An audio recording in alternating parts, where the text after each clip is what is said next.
नमस्कार दोस्तों, मैं बालमुकुंद धुरिया। इधर के दिनों में भारतीय जनता पार्टी खास करके जब मन मुताबिक चीज़ों पे वर्क नहीं कर पा रही है या उसको अपने वर्क का आउटपुट नहीं दिख रहा है, तो फिर से लग गए हैं लोग मंडल कमंडल की राजनीति पे। कैसे 24 के पहले मंदिर बना लेंगे, निर्माण हो जाएगा और 1 जनवरी 24 को भव्य उद्घाटन होगा, और ये सब पूरा बोलने लगे हैं। और इधर मैं 2-3 दिन से देख रहा हूँ कई कार्यक्रमों में हमारे प्रधानमंत्री पूरा गेरुआ उरुआ पहन के बैठ गए हैं और अपना सनातन धर्म और ये सब पूरा शुरू कर दिए हैं। अच्छा, इनकी जो मंडली है, चाहे प्रवचन देने वालों की मंडली हो, चाहे बाबाओं का गोल हो, वो भी अपना शुरू कर दिए हैं बागेश्वर बाबा के चक्कर में, बागेश्वर धाम वाले बाबा के बात में कि भाई सनातन धर्म खतरे में और हिंदू राष्ट्र और ये और वो दुनिया भर की बहस है। वो तो धन्य हो वो हमारे युवा महिला साथी की, जिन्होंने ऑन द स्क्रीन चैनल के सामने ये बताया कि भाई माइंड रीडिंग करना एक कला है और इससे लोक परलोक का कोई लेना देना नहीं है। अभी मैं डॉक्टर विकास दिव्यकीर्ति जी को सुन रहा था, आईएएस रह चुके हैं, कोचिंग चलाते हैं। वो एक प्रसंग बता रहे थे कि एक हॉल में कुछ लोग बैठे थे और एक माइंड रीडर है, वो अपना बताते हैं, सबको एक एक पेन और एक एक कागज़ देते हैं और कहते हैं, कुछ अपनी बात कहते हैं कि भाई तुम ये एनालिसिस करो, सोचो तुमको ये हो रहा है, ये हो रहा है, का अक्षर सोचो, गा अक्षर सोचो। अपना एक ऐसा जाल बुनते हैं और कहते हैं कि आप जो सोच रहे हैं, प्रथम दृष्टया तत्काल आपके दिमाग में जो बात बन रही है उस पर तड़ एक तो स्केच बनाइए। और लोग ऐसा करते हैं, विद इन 3 मिनट्स लोग स्केच बनाते हैं।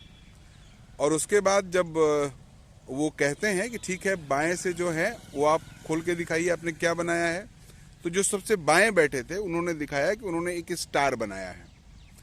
फिर कहते थे, अच्छा बीच वाले खोल के दिखाइए आपने क्या बनाया है, तो वो भी खोल के दिखाते कि उन्होंने एक स्टार बनाया है। फिर कहते जो साइड वाले जो है सबसे हैं वो खोल के बताओ आपने क्या बनाया है। तो जो सबसे किनारे बैठे थे उन्होंने भी जो बनाया था एक स्टार बनाया था। उस पे वो कहते हैं कि हमने, फिर वो कहते हैं सारे लोग अपना कागज खोलिए, तो अद्भुत कि सारे लोगों ने ही स्टार बनाया था। तब उस पे वो कहते हैं कि हमने जो बातें कही, हमने जो बातें सर्कुलेट की, हमने जो आपसे डायलॉग किया, तो आपके दिमाग में जो बातें गईं, आपने जो सोचा, वो कुल मिला के यही था कि आपका जो आउटपुट आएगा, आप जो स्केच करेंगे, वो उतने देर में, उतनी तेजी से आप यही कल्पना कर पाएंगे। और आपने वैसा ही किया और इसलिए सबने स्टार वाला ही स्केच बनाया। तो ये कोई जादू नहीं है, ये कोई अद्भुत ताकत नहीं है, ये कोई परलौकिक ताकत नहीं है, ये ट्रिक है। कैसे आपके दिमाग को हिप्नोटाइज किया जाता है, कैसे आप वही सोचेंगे जो कदाचित एक आदमी चाहेगा। तो इस तरह का एक प्रैक्टिस के बाद उपजी हुई चीज़ है। आज इसी को लेके चमत्कार और गैर चमत्कार और सनातन और फिर सनातन धर्म खतरे में, इस तरह का खेल और इस तरह की बातें लोग करना शुरू कर दिए हैं। तो ये सब क्या, बेसिकली ये नहीं है कि देश की जो वाजिब समस्याएं हैं उससे मुंह चुराया जाए।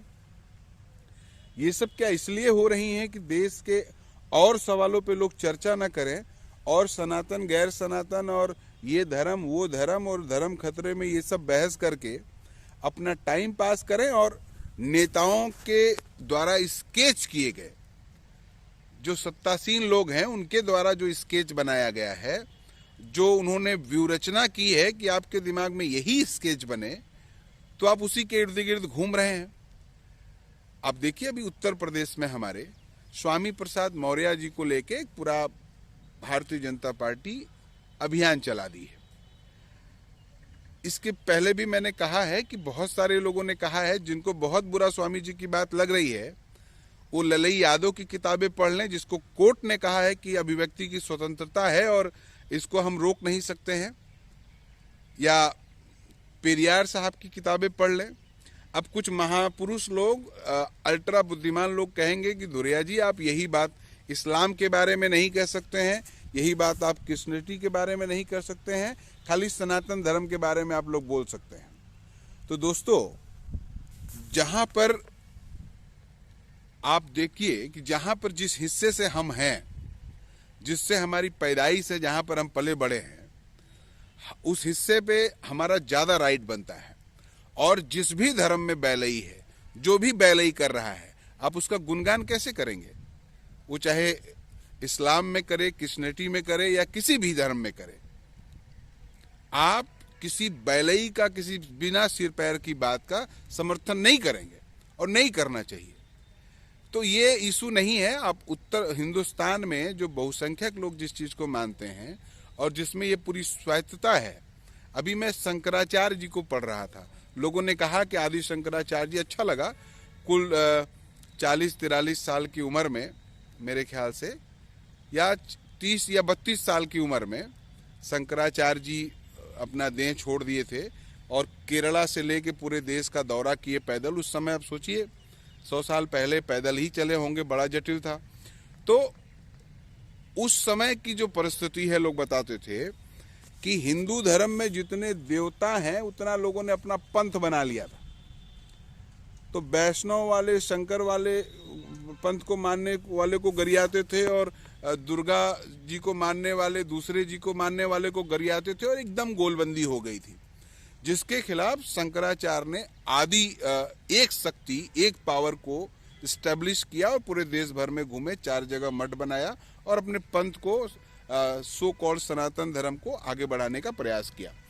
तो इसमें जो उनका वर्क था, उन्होंने जो किया, एक कम उम्र में केरला से लेके जम्मू कश्मीर तक और बंगाल से लेके गुजरात तक जो उन्होंने पदयात्रा की, लोगों से डायलॉग किया, शस्त्रास्त्र किया, तो ये उस दौर में अद्भुत था।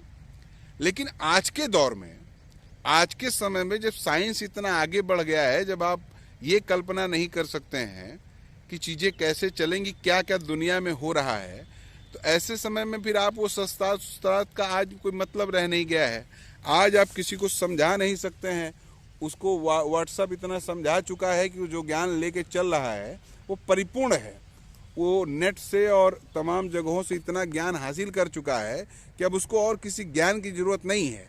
अब उसी ज्ञान को लेके आपको कब पीट दे, मार दे, बस इतना इंतजार करने भर कर रह गया है। तो समय बदल गया है, दौर बदल गया है। इसलिए अब ये इशू नहीं है। बात ये है कि ये जो लीडर्स हैं, नेता हैं, सत्ता चला रहे हैं, ये बरगलाएं ना। ये रोटी, कपड़ा, मकान, जीने का अधिकार, स्वास्थ्य का अधिकार, स्वतंत्रता का अधिकार, ये कैसे हासिल हो सबको, एक अदद सबके छत पे, घर पे, सर पे छत हो, स्वास्थ्य की मुकम्मल सुविधा हो, पढ़ाई लिखाई जो राइट टू एजुकेशन है उसको फुलफिल कैसे किया जाए, हर बच्चा प्राइमरी से लेके हायर एजुकेशन कैसे हासिल कर ले। दुनिया घूमते हैं ये लोग, मोदी जी ने रिकॉर्ड हासिल कर दिया है पूरी दुनिया को टहलने का। सीखे क्या बाहर से जाके? दुनिया के तमाम देशों ने अपने यहाँ मूलभूत सुविधाओं पे जो पैसा खर्चा किया है, हमारे यहाँ फिर से ये गाय गोबर इसमें फंसा दे रहे हैं। तो भाई आपने क्या दुनिया टहला? तो इसका मतलब जो नेता हैं, जो देश चला रहे हैं, जिनके ऊपर जिम्मेदारी है, वो चाहें तो बहसें बदल सकती हैं। अगर बहसें देश में नहीं बदल रही हैं तो कहीं ना कहीं वो चाहते हैं कि बहसें न बदलें और आप अभी गोबर, गाय और ये धर्म, वो धर्म, सनातन और भाषा और कपड़े और रंग और गेरुआ और हरा, इसी सब पे उलझे रहें और आपके जो मूलभूत सवाल है, आपके जिंदा रहने का जो अधिकार है, वो हनन करते रहें और अपने कुछ मित्रों को बांटते रहें। और अंतिम बात ये कि लोग कह रहे हैं कि बैंक और LIC ढह जाएंगे क्योंकि अडानी का साम्राज्य अब गड़बड़ा रहा है। तो इसके जिम्मेदार मोदी जी आप होंगे, जान लीजिए। पूरा देश मान के चल रहा है अडानी आपके गुरु हैं या आप उनके गुरु हैं। गुरु चेला चाहे जो हो, देश डूबेगा तो इसका पूरा क्रेडिट आपको रहेगा। अगर LIC और SBI बंक करते हैं, डूबते हैं, तो इसका पूरा दामोदार आप पे है। बाकी वक्त बताएगा। सोचिएगा। नमस्कार।